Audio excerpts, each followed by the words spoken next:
For as long as people have inhabited the earth, they've wondered about the elements and the source of their power. What kind of enormous creative force lies behind creation? Who is the author of the thundering earth, with its whirling winds and roaring waters that cover most of its surface? As God's handiwork is revealed, we can but observe and wonder at the power and majesty of the awesome forces of God's creation. Hello, I'm Jim Pemble, your guide for this exciting series about the powerful forces of creation at work in the world around us. In the next hour, we're going to witness the weather, unleashed in its mightiest forms, and see some of the most dramatic storm footage ever gathered by both curious scientists and other weather observers. We'll learn about the dynamics of the weather around the globe and how the planet continually generates unimaginable atmospheric energies every minute of the day. We'll discover how hurricanes and tornadoes are born and find out more about the science and the art of weather forecasting. We'll also learn that no matter how good we are or ever get at tracking and predicting weather, it will always bring us into direct contact with one of God's most awe-inspiring sources of uncontrolled energy. Join me now as we explore the Earth's weather and experience the great maelstroms that shape our atmosphere, sweeping across the face of the planet. Get ready, you're about to be carried aloft around the globe on its whirling winds.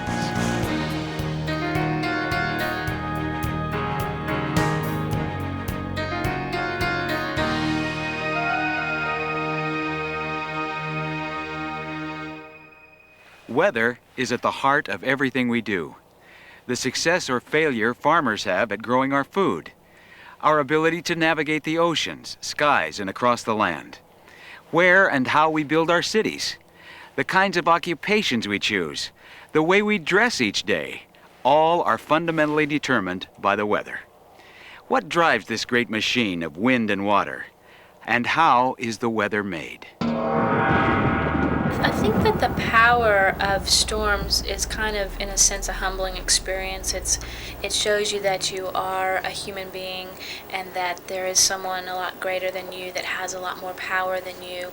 I think it makes you realize, too, that you really do need to put control in your life into God, because obviously there's there's a lot of power that He has over your life. I think, too, the power of wind and rain is so indescribable and can sometimes be so tremendous and so awesome that it's something that many people just, they have no explanation for it other than, that someone else, something greater than us must be creating it. We live at the bottom of an ocean of air 50 miles deep. This bubble of transparent gas is as thin as a sheet of paper relative to the size of our globe. The air is never still. Its layers, troposphere, stratosphere, mesosphere, and thermosphere, continually move in streams, whirlpools, eddies, and swirls. There are several reasons why. First, the planet itself is spinning, which sets the air in motion. Different currents of air travel at different speeds, sliding along next to one another, ruffling each other's edges. The driving force of the weather is the sun. It provides the heat that gets the whole atmospheric engine running. It typically shines near the equator, varies a little bit where the maximum is, and of course there's very little sun at the poles. So you have this tremendous heat source along the equatorial regions of the globe and very cold source in the poles. We have the atmosphere always trying to reach a balance, and you can see already we have an imbalance with the cold north and the warm at the equator. So what happens is you try to get the warm pushed north and the cold pushed south. Well, when the Earth is rotating, that adds a new spin on things, so to speak.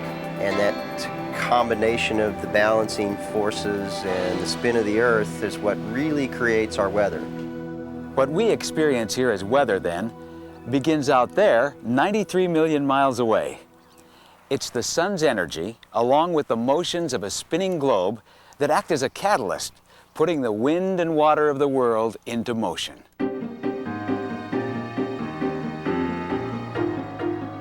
Heat from the sun evaporates water from oceans, lakes, and rivers. This warm, moist air tends to rise, while cooler, dry air sinks back to the surface. As the moist air gathers in the cold upper atmosphere, tiny ice particles form and coalesce into clouds. When they're saturated beyond their capacity to hold more moisture, the clouds rain back their water onto the land and into the sea. Working in concert with the cycle of evaporation, condensation, and precipitation, as well as the earlier factors we examined which influence the flow of air around the globe, is the tendency of air to spiral into areas of low pressure and out of areas of high pressure in a never-ending search for equilibrium in the atmosphere. High pressure is basically an area where you have anticyclonic flow, or flow that's basically clockwise. And in high pressure areas you have sinking air, and so that weight of that sinking air at the surface is what creates a high pressure. In a low pressure area you have cyclonic circulation or counterclockwise circulation, and air is moving into a low at the surface and then rising up. And the low pressure areas is where we find all of our weather, or most of it, because that rising air cools as it rises, and that is really the mechanism behind cloud formation and precipitation formation, is that cooling process. A very simple way of looking at that is that cooler air can hold less water than warmer air. So if you take a warmer parcel of air at the surface, lift it up and cool it, eventually it's going to come to a saturation point because it can hold less, that cooler air can hold less water. And if you continue to lift it, the water will continue to conglomerate into droplets, and the droplets will adhere together and become heavy enough to fall out of a cloud. Temperature, motion, moisture. These are the basic characteristics that define the Earth's weather, especially the storms. But what is it that makes an ordinary rainstorm become one of the many types of powerful weather events, cyclones, typhoons, hurricanes, and tornadoes, that send us scurrying for shelter when we know they're on their way? We saw the tornado in the distance, and when it got closer, we went to the cellar. And when we could hear and feel that the wind had slowed down, we came out, and it was a little bit northwest of us, and where the main part of it, I'd say the eye of it, was about a mile from our house, and it was the most fearful looking thing that I had ever seen in my life. There were streaks of red and green, light red and light green streaks in with the blue and light color, and you could see the whirling of it, and it was making a lot of noise. A typical thunderstorm releases 125 million gallons of water and discharges enough heat to supply the entire United States with electricity for 20 minutes. The Earth is alive with up to 2,000 storms at every moment of every day, which collectively flash about 100 discharges of electricity a second. More than 8.5 million bolts of lightning a day. The whole atmosphere is very slightly charged, and the whole globe, it's called the global electrical circuit. When a thunderstorm develops, when a cumulonimbus forms, the updraft takes the air from near cloud base and near the ground, raises it up and takes it up into a level of the atmosphere where it doesn't belong, literally. You must have a vertical connection in the cloud that reaches high enough that the cloud has some part of it down to about 10 or 15 Fahrenheit. And when this water is injected very quickly in an updraft, the best way is in a thunderstorm, up into the top of a cloud, that combination of water and ice is very electrically unstable, and in order to stabilize the atmosphere, the lightning flash must be formed. Once that initiates, then the charge starts to come down, and it comes in 50-meter steps. It comes down, looks around a little bit, and says, is there something for me to hit? If there isn't, it comes down another 50 meters, looks around in all directions, it doesn't find anything to hit. So it comes all the way down to the ground in these little steps and little step leaders are called. And once it reaches very near the ground, objects on the ground are sending up streamers, and they're actually reaching out and saying, "Hit me." When that connection is made, then the visible light roars back up the channel, and that's the light that we see. Each flash, which can run as long as 5 miles, while being only as thick as a twig, is driven by up to 100 million volts, heating the conduit of current to 50,000 degrees Fahrenheit, 5 times hotter than the surface of the sun. The air around the bolt of electricity becomes superheated, producing an explosive clap of thunder with sound waves that move through the air at 720 miles per hour. When I was 17, I was coming home during a storm that had a lot of thunder and lightning, and as I was coming around the corner, my Volkswagen got hit by lightning. And at the time it happened, I knew it was happening because you're surrounded by white. I mean, the most brightest white flash that you could ever imagine. And it just knocked my car just right off the road, off to the curb. And I sat there really shook for quite a while. When I could finally get out, I had a big old dinner plate size burn mark on the hood of my car right where it had been hit. And the force of that lightning being able to push a whole car, you know, just, it was amazing. It was just amazing.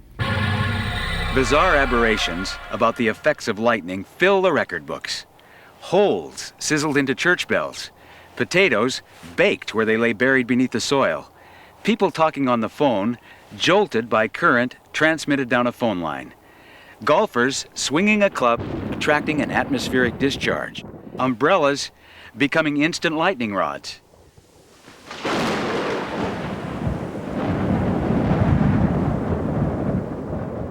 My most memorable experience in a hurricane was Hurricane Andrew. I was on a cruise ship, and at 5 in the morning, I was literally, my sister was with me, we were literally thrown out of our bunks across, you know, the cabin.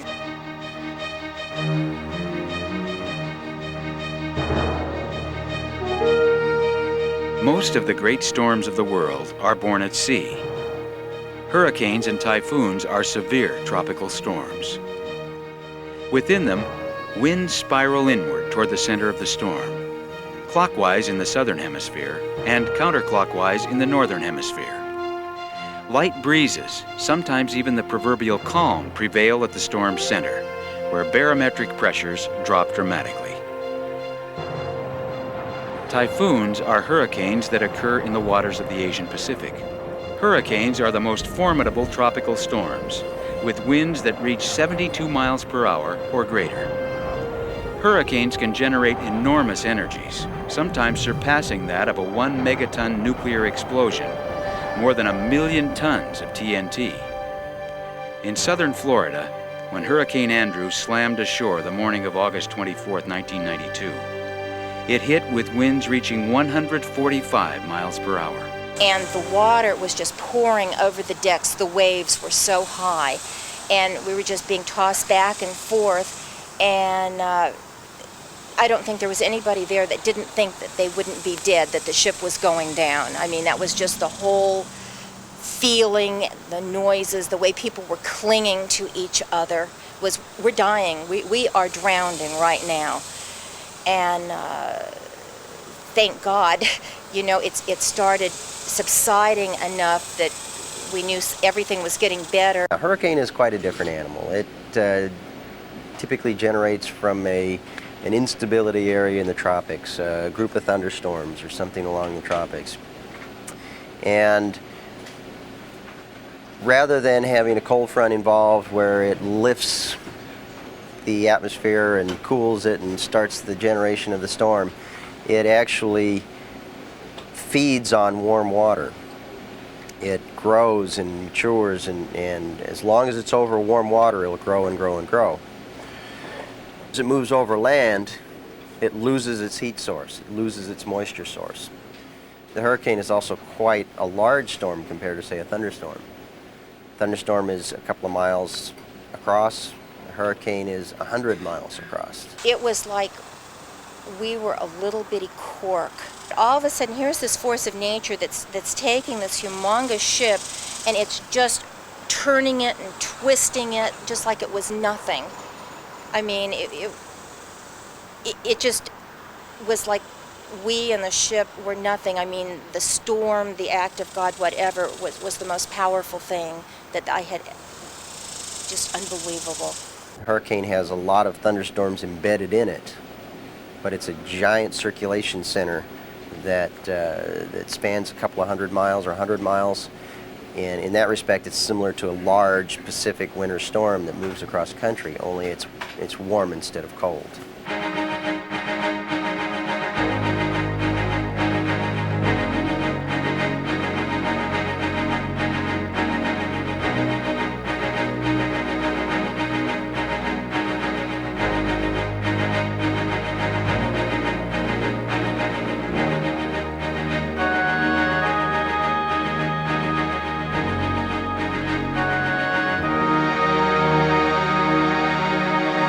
After it passed, it was just a numb feeling because you were so surprised to be alive.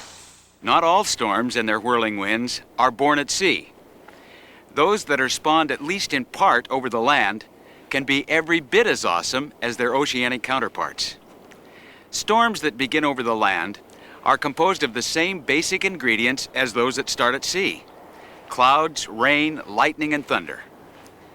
Even the most unusual and impressive effects of a thunderstorm are dwarfed by what follows when it grows a concentrated spiral of spinning power called a tornado. I could see houses as it approached.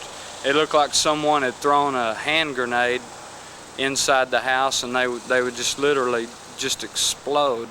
And when I saw the bank, the neighborhood bank, about a half mile away from us explode, then I knew that we were in trouble. I knew that we were going to get hit. I was coming home from my parents one evening around midnight, and there had been storms in the area all day, and it was raining really hard. And I was listening to the radio, and the news weathermen did say that there were some tornadoes in our area. And so I was driving home. There's a little country road, about 2 mile strip of country road to my house, and it started hailing really, really bad. Many of us were huddled on the floor, and we were praying and saying and promising, and it was kind of exciting there for a while. There were some, actually, while we waited for the storm, we had about 15 minutes. Believe it or not, we had altogether about 15 minutes of warning, and some of the people were more apprehensive then than actually during the tornado, worrying about when the storm was coming, what would happen, and how would they fare. Was probably more worrisome to them than anything else, because when the storm hit, it was so fast. It was just there and gone in a shot. The conditions for a tornado are provided by the Gulf of Mexico's warm breezes and Canada's frigid winds. The temperature and the moisture fields are correct. And to get those fields together, we also end up getting a unique section of the winds. We'll have winds from the southeast at low levels and winds, say, from the west at higher levels, maybe at 10 to 20, 30,000 feet off the ground. And that combination of the winds and the right kind of temperature and moisture fields leads to the development of what we refer to as supercell thunderstorms, which are the most violent thunderstorms that are known to man, and the ones which produce most of the violent tornadoes and almost always produce some kind of severe weather.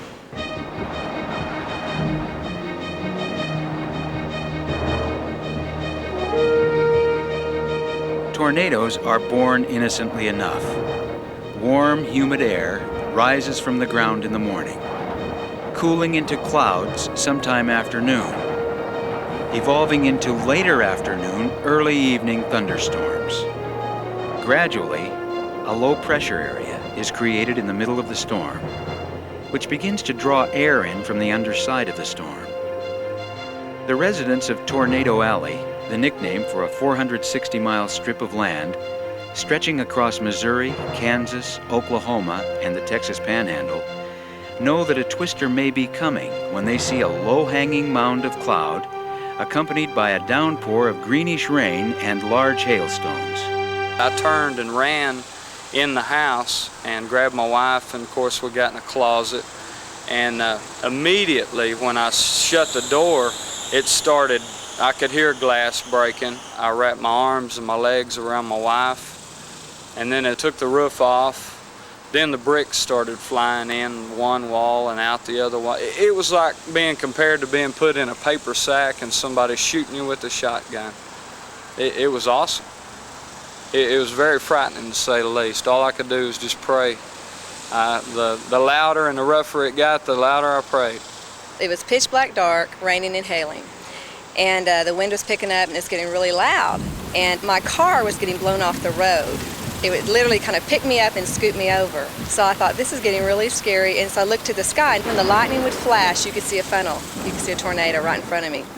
And so I just started praying that, first of all, my family was okay and that I'd make it home safely. I just knew that was the thing to do, because I knew that God was stronger than this storm could ever be, and that He's the one I needed to look to help me through this storm. Hail is formed when water droplets coalesce around tiny particles of dust. As the drop falls through the cold air, it freezes. The size of the hailstones is determined by how many times the droplets circulate before they become too heavy for the winds to hold, and they fall to the ground. Supercell thunderstorms are defined by having rotating updrafts that go through a significant depth of the storm and last for a long time. And by a long time, we're meaning maybe half an hour. So this storm itself is actually rotating throughout its entire depth, or most of its depth. One of the things it does that's very important is that it tends to help intensify the updraft, the vertical motions within the storm.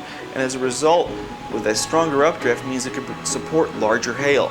Almost all of the very large hail, perhaps say larger than 2 inches in diameter, almost all of it is probably associated with rotating updrafts. And these updrafts may be going up as fast as 100 or 120 miles an hour or more within the storm. And essentially, a baseball-sized hailstone, the terminal velocity, or the velocity at which it falls at the same speed as the updraft going up, so that it falls out of the storm rather than being suspended, is about 100 miles an hour. So essentially, baseball-sized hailstone, standing out in that is the same thing as standing out in front of a major league fastball.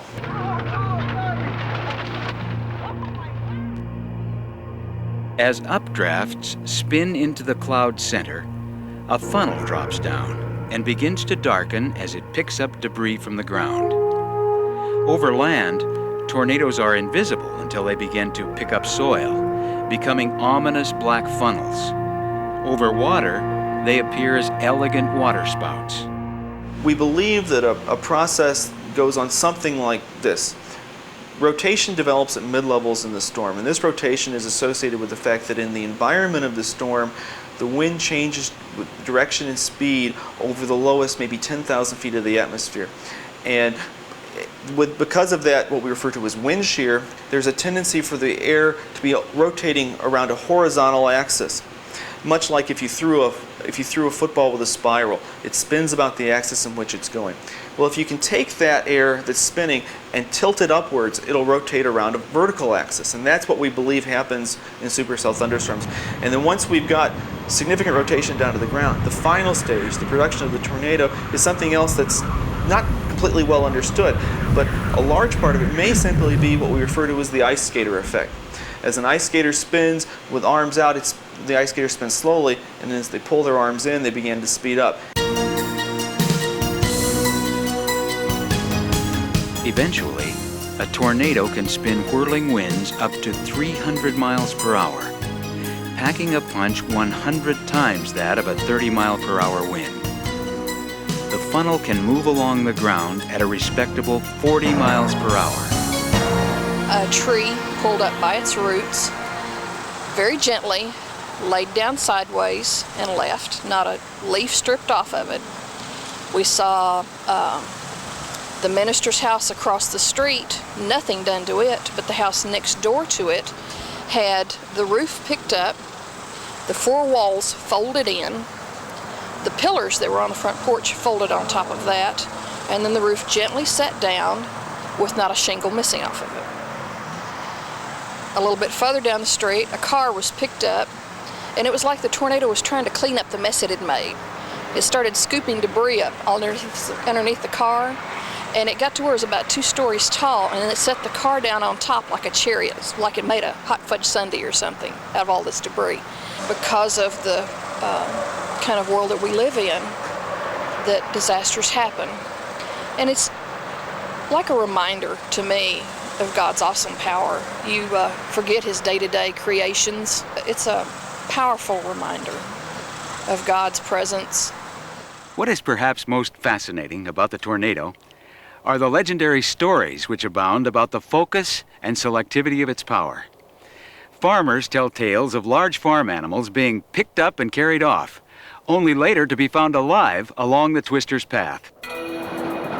Twisters have been known to pick up kitchen cabinets full of dishes, or tables set for a meal, dropping the cabinet or table hundreds of feet away, leaving every dish unbroken. Pieces of straw have been driven nail-like into fence posts and telephone poles. A lot of debris now. Thunder. For that last CG. Moderate rains. Ooh, blew up the transformer. No wonder we look skyward with awe, and with a great deal of respect toward the forces that dwell there. With so much power behind each storm, it has been an understandable human preoccupation to find ways to predict the weather as far in advance as possible. Nowcasting, the name given to the usage of current weather data from periods of up to a few minutes, extending out a few hours, is useful for short-term events, like monitoring thunderstorm, hurricane, and tornado formations and directions. Forecasting is still important for a broad range of reasons. For the farmer, who needs to know when to plant crops, to the airline pilots and ship's captains who need to know what awaits them many hours or days away at an air or seaport. A wide array of technologies have been marshaled in our attempts to improve weather forecasting accuracy. 2, 1, 0, ignition, liftoff, 30 minutes after the hour. The GOES satellites are what we call our nowcasters or our severe storm watchers. When you look at the weather that you see on the television, on your local news, that information comes from the GOES satellites. Since the GOES satellites are always in the same position, they constantly look at the United States and its surrounding oceans and give us all the information on tornadoes, hurricanes, severe storms, flash floods, and information like that. With the new geostationary satellites that we're now flying, we can track severe weather constantly. And what we do by tracking the severe weather, it aids us in picking up like a hurricane track or something else, so that we can plot on a map where that hurricane is going and constantly watch it. The big advantage to that is to be able to issue very, very accurate evacuation warnings and protection of health and property. The pictures we normally are looking at are every 30 minutes, but for some very small-scale phenomena like tornadoes, we can look at the imagery every 15 minutes, even every 1 minute, depending on what we're trying to look at. Blue, in this case, are not quite as intense, but they are cold cloud tops, frequently with showers and thunder showers. Red is pretty intense thunderstorms, which you would expect right in the middle of the hurricane. And anything that's not color enhanced is warmer, and the ocean surface is fairly dark. And you can see in the desert Southwest, it's very dark on this particular enhancement curve. We actually have antennas on the roof that can copy essentially all those satellites. Some of the data needs to be reprocessed. We also have communication lines with them so that if for some reason or another we can't get satellite data, and that would be that one of our computers is down or an antenna is down or something, we can bring it down through the communications line. Our function is to track those disturbances that look the least bit threatening, and they may show up in routine weather observations, or they may show up on a satellite picture, or a couple of other ways we might find out that there's something that arouses our suspicion, and then we track them, watch their development, and once they begin to develop, then we issue forecasts on them. We issue a 3-day forecast on their track and wind speeds, And then once they begin to threaten land, we issue a hurricane or a tropical storm as appropriate watch, which would be 36 hours before landfall, and then a warning, which would be 24 hours before landfall. This part of the National Hurricane Center has a more varied group of products that it puts out. It puts out high seas forecasts for marine interest for the Atlantic and the parts of the Pacific, both north and south of the equator. Puts out aviation forecasts for a large part of the tropical Atlantic Ocean and the Caribbean, as well as a detailed aviation forecast for parts of the Gulf of Mexico. It also has aviation warning responsibilities, which are called SIGMETs, for areas in the Atlantic and the Caribbean and the Gulf of Mexico, as well as parts of the Pacific, for such conditions as severe thunderstorms, severe icing, severe turbulence, volcanic ash, and other conditions like that that might be very hazardous to aviation. We also put out several different map analyses and forecasts, including a large surface map of the entire tropical ocean, from the Greenwich Meridian over to 160 degrees west. Between the hurricane work, the high seas forecast work, the aviation work, and our other duties like the satellite rainfall that we do for the Caribbean nations, there are millions of people living in our area of responsibility, and we're trying to take care of them as best we can. We're putting in a network of 160 radars to be the weather radar input for all of the federal government, and that's 3 cabinet-level agencies. We're using the Doppler principle. It's been used in defense to try to detect missiles and airplanes for many years, and we're now using this technology to look up inside the clouds and see the airflows. And for instance, if tornadoes is the threat we're talking about, we can see the rotation forming up inside the cloud. All of these radars work on the principle as you send out a pulse of energy, and a fraction of that reflects off of some target and comes back to the receiver. And the conventional radar knew only that, so it could tell you how much energy came back, and that could tell you whether it was light rain or heavy rain or maybe the possibility of hail, but it wasn't a great amount of information. Doppler radar not only gets that reflected signal back and measures the amplitude, whether it's light rain or heavy rain, but it gives you the wind velocity associated with that area where the signal reflected. So we can map those on a workstation and color and loop them, and we can see the wind flows and what the airflow is doing within the storm. And the Doppler radar allows us to see velocities within the storm. So we can actually tell that the storm, what the airflow is doing within a storm, see that it's rotating, and see that it's one of these storms that is capable of producing significant tornadoes. The National Weather Service is going through a major modernization and restructuring.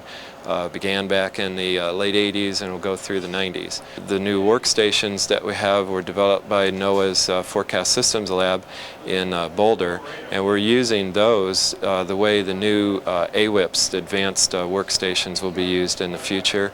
The National Severe Storms Lab has operated a number of field programs in the past in order to go out and investigate kinds of storms, particularly tornadoes. In 1994 and 1995, the lab acted as the host for Vortex, the verification of the origin of rotation in tornadoes experiment, which is the largest project ever to study tornadoes in the world. Well, it's 160.5, tornado on the ground. And on that project, we put out 20 vehicles into the field and 2 or 3 aircraft with the idea of attempting to gather a tremendous amount of information about one particular storm on any given day. And so we would have vehicles in the vicinity of the storm trying to take meteorological measurements of the conditions that were in the environment and within the storm itself, so that we could learn more about the way that the storms form, the way that they behave, and hopefully be able to relate that to the kind of observations we can make on a routine basis to help forecasting. Spotting generally evolved out of protecting communities and keeping an eye out for communities. What I basically do is combine them. When I chase, I still perform the spotting function for the Weather Service, or for sometimes for Oklahoma County Emergency Management, sometimes for whatever TV station. This is Newcastle, Texas, from the 28th of May, '94. Just after I got out of town and rounded this curve, here's this monster tornado hanging out of the backside of this storm. It was, you know, a pretty big tornado. It was the biggest tornado I'd seen it, you know, in my entire chase career at that point. I'm really not sure why or how that interest was formed, but it's been pervasive through my entire life. It's that, you know, I can't stand to have a storm anywhere around and not be able to see it safely. So, and I want to see as many of them as I can, and they never get boring, and no two are the same.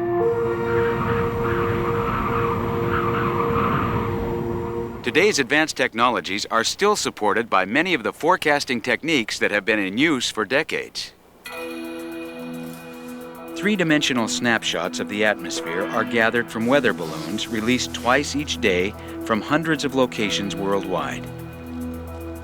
The balloons carry radiosonde, which measures temperature, moisture, pressure, wind direction, and wind speed at various atmospheric levels as the balloon rises. Regardless of the source of the information, from advanced radar systems to people observing storms in the field, data is gathered on a worldwide basis and fed into today's supercomputers. Three-dimensional numerical models are created by the computers, with the goal of studying the destructive forces generated by severe storms. The computers are able to simulate the complex airflows that occur within thunderstorms, tornadoes, and hurricanes. In this example, warm, moist, low-level air approaches from the southeast and is propelled into the existing updraft. Cooler, drier air enters the storm at mid-level from the south and west, sinking to the bottom of the downdraft. In this simulation, colored particles are generated by the computer so that an observer can track the complex flow of air in a storm. Orange particles represent warm, moist air as it rises. Purple particles represent cool, dry air as it falls. Here, meteorologists are able to study the rotation of the winds in and around the storm. Weathercasters look for patterns that might give birth to tornadoes in America's Midwest. Hydrologists look for ways to predict conditions that will lead to floods. Typhoon and hurricane watchers try to collate data that will save lives along coastlines and out at sea. Nonetheless, the causes and effects of weather don't reveal themselves easily. They surface occasionally, even randomly, then disappear, like the eddies and swirls of a stream. This is where the chaos theory enters the picture, as the eternal modifier of our ability to ever predict weather with 100% accuracy, or anything even close to that. Chaos devours predictive efforts. Gravity, waves, and other oscillations shake weather models out of synchronization. Forecasters only half-jokingly call the phenomenon the butterfly effect. The idea that a butterfly stirring the air today in London can transform storm systems next month in Manila. Because of small things like that that can't possibly be replicated on a computer or in some sort of an atmospheric model, a lot of people believe we'll never harness the weather.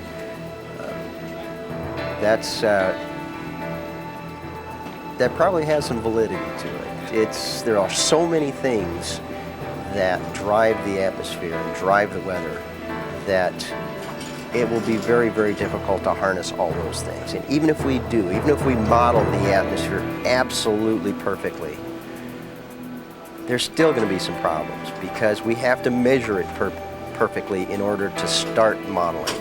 And right now, no matter how good our instrumentation is, no matter how good our measurements are, there is error in that. So that predictability is something that's going to be a very, very difficult thing to achieve long term. Isn't it reassuring, though, or at least humbling, to think that man will always have only a limited grasp of the details of the grand design of God's creation?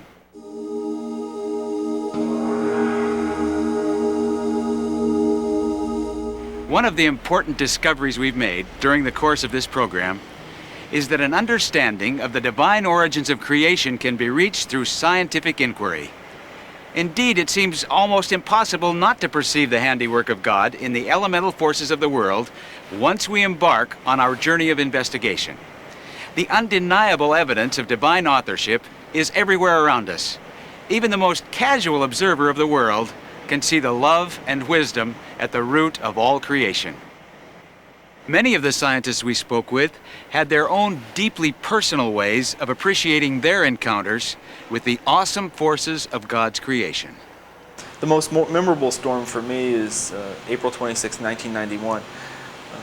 It was a day in which there were several supercells that produced long-track violent tornadoes across northern Oklahoma on up as far as almost the Nebraska border. And I realized, probably maybe after watching that one for 5 minutes, that this was something that, however long I go out and look at tornadoes, I'm probably never going to see anything that's going to be bigger or more intense than this one. And that I'm going to have a better look at it. And so I realized at that point that this was just something to watch and to sort of just see, knowing that, you know, if I do this for 30 more years, it's not going to be bigger than that one was.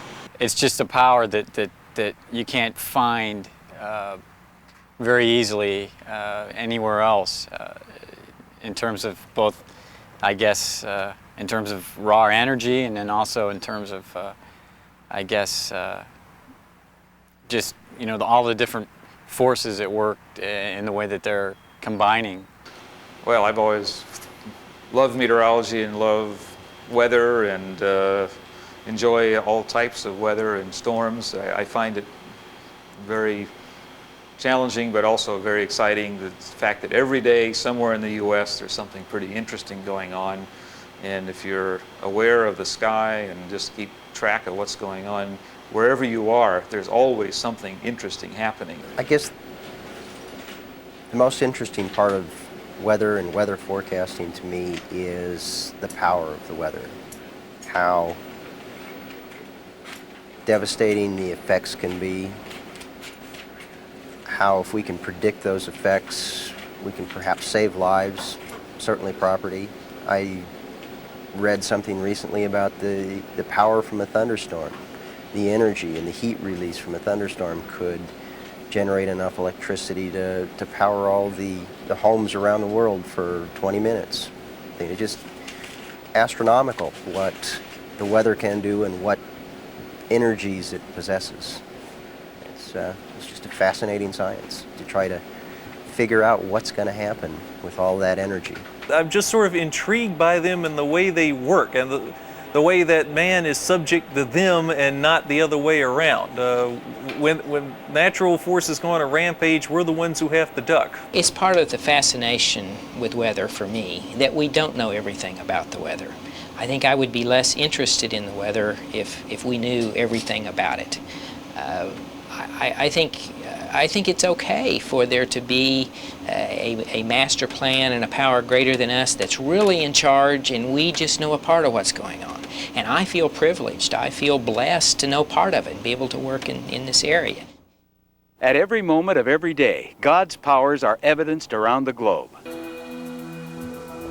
As lightning setting a forest ablaze with cleansing fires that clear away dead brush, making way for new growth. As rain that waters the parched lands of the earth, carrying nutrients into all the plants of our fields and forests. As the life-giving fresh water of our streams, rivers, lakes, and reservoirs. And as the whirling winds that cleanse the air of pollutants and constantly circulate the waters of life around the great blue orb of Earth. And as it is now, so has it always been. Mankind has long witnessed the imprint of God's power in the natural world. King David describes a storm that twisted the oaks and stripped the forest bare.